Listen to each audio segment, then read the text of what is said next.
여러분 안녕하세요. 네 번째 운명입니다. 1월 5일 방송을 시작하겠습니다. 자, 시장이 계속 반등이 나오고 있죠.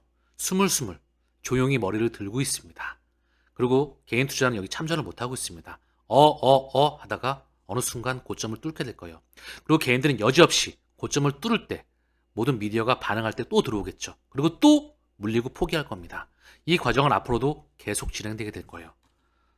지난번에도 일관되게 말씀을 드렸지만 2025년 4월 달에 작년 4월 달이었죠. 트럼프 관세 이슈로 시장이 한번 크게 한번 울었죠. 시장이 반등이 나오는 기간 동안 고스란히 똑같이 바로 이때입니다. 이때 한번 크게 울 때도 월봉이에요. 상당히 크게 울었다. 이때도 반등이 나올 때도 개인들은 참전을 못했습니다. 이 거래량의 주인은 다시 한번 기관입니다. 개인이 아니에요. 심지어 코로나 팬데믹 때 2020년 코로나 팬데믹 때의 거대량 거래량을 넘었다. 이때는 미국에서 로빈후드 운동, 대한민국에서는 동학개미 운동이죠. 한국 코스피가 이제 5천을 바라보고 있습니다. 이 막대한 양의 유동성, 그 유동성은 누구일까요? 저는 이게 페드와 직결되어 있다 확신하고 있습니다. 자, 그러면 자기 자신이 시장의 흐름을 상승으로 확신해야 돼. 자, 보시면 3,000원 밑에 구간, 3,100원 언저리인데요. 3,000원 밑에 구간, 박앤세일 구간이었죠. 의도적인 박앤세일 구간이다. 의도적인 개미 무덤 구간이었죠. 반등에 나오는 건 당연한 부분입니다. 저평가 구간이었죠. 역사적 저평가 구간. 저평가가 해소가 되고 있다. 해소를 넘어서 어느 순간 이 고점을 뚜껑을 열어버릴 거예요. 저는 그것을 확신하고 있습니다. 필연적으로 보고 있어요. 그러면 가장 맨 위에서 유동성을 뿌려줘야 되겠죠. 그죠? 연준이 그동안 유동성을 충분히 뿌려줬었어. 그쵸?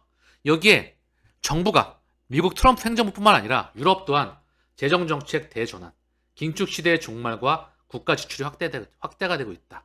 미국은 말할 것도 없죠. 미국 국가부채가 사상 최대치를 경신하고 있죠. 유럽도 재정이 확대가 되고 있습니다. 연준이 유동성을 위해서 뿌려줍니다. ECB도 유동성을 위해서 뿌려줍니다.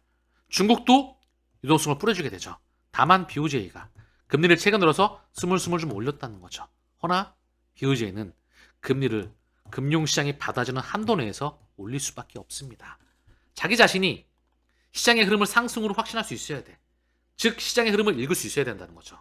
레이 달리오는 연준의 이번 QE, 사실상 QE로 평가되고 있고요. 이거를 빚잔치, 지금 자산시장에 기름을 붓는 격이라고 표현하고 있습니다. 연준은 사실상 QE로서 미국 빚잔치를 뒷받침하고 있다. 이미 과열된 시장에 기름을 붓는 위험한 도박이다. 허나 이거는 우리에게 본질로 말씀을 드리면 기회입니다. 늘 위험과 기회, 위기와 기회는 공존합니다. 위기가 와야 기회가 오는 것이죠.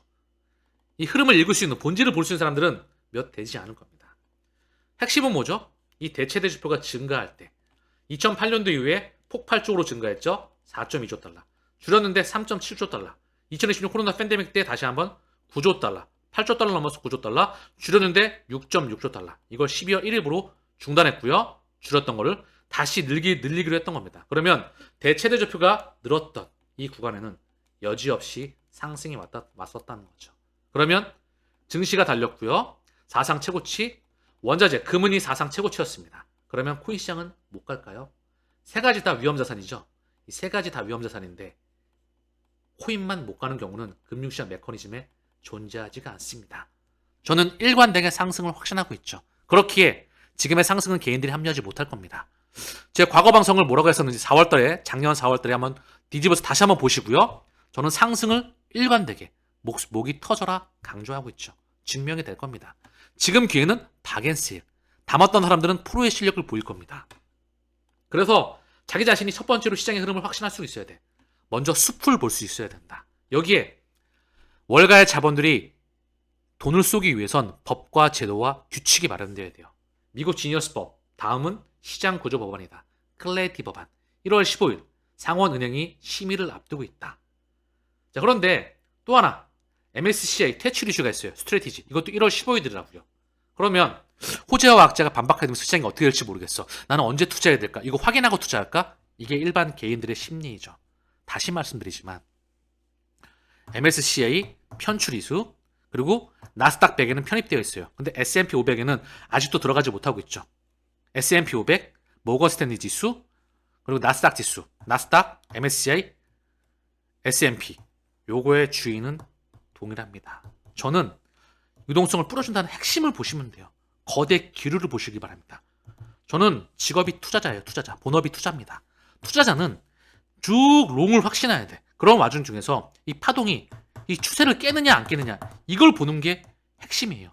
대응은 박앤세일 구간에 매집으로 대응한다. 그리고 대응 이딴 거 버리셔도 된다. 쭉 동행하는 것이다. 투자라는 것은. 이거를 다 받아들이면서 언제까지? 경제 위기 전까지 말입니다. 이 흐름을 자기 자신이 확신할 수 있어야 된다. 이것 또한 이미 이전에 스트레티지 CEO가 또 보유하고 있는 물량을 또 우리가 이런 조건이 되면 팔 수가 있어요. 이런 조건이 돼야지만 판다. 조건이 되는 그런 회사가 속칭 영혼까지 매집을 하고 있을까요? 비트마인이 지금 왜 영혼까지 매집을 해서 스테이킹을 하고 있을까요? 거기에 맞물려서 블랙록이 왜 이더리움 스테이킹을 지금 SEC에 신청해 놓고 대기해 놓고 있을까요? 왜 SEC 의장이 월가의 자본이 앞으로 2년 안에 블록체인을 이동한다고 확신하고 있을까요? 그 근본은 블록체인의 대혁명이기 때문입니다. 이 장부의 혁명의 근본 원리를 알아야 돼. 1991년 6월 18일 미국 데이빗 슈왈츠 이 분산원적인 혁명을 우리는 알고 있어야 된다. 2008년도 사토시라는 뻥카를 쓰고 블록체인이 바꿔나가는 그 문명의 흐름을 우리는 알아야 된다. 이 장부가 전 세계가 하나로 연결되는 5대양 6대주 200여 개의 국가의 장부가 하나로 연결되는 그 흐름입니다. 이게 통합 원점이죠. 금융의 원 솔루션입니다. 이게 실물 경제에 도입이 되게 될 거예요. 이 근본 원리를 알아야만 됩니다. 다가오는 상승장, 현재 이 부분에 있죠. 이걸 뚫게 되면 과연 17달러일까요? 40달러일까요? 그게 뚜껑이 열리게 됩니다. 지금 이 부분에서 상당히 지쳐 보이지만 한순간에 뚫게 될 거라는 거. 그게 이번 2026 기관들이 주도하는 장세입니다. 상승의 흐름을 확신하는 건 바로 여러분들의 몫이죠. 토큰화된 자산은 현재 전 세계 주식 및 채권 시장의 0.01%에 불과할 정도로 작은 규모이다. 2030년까지 토큰화된 자산 규모가 1000배, 약 1000배 증가할 잠재력이 있다. 그리고 지금 통화량은 증가하고 있습니다. 코인 시장만 놀고 있을까요? 선택은 여러분의 몫이겠죠. 그렇게 자기 자신이 확신하기 위해선 확장판을 또 봐야 이 혁명의 대항해를 완주하는 데 큰 도움이 될 수가 있겠죠.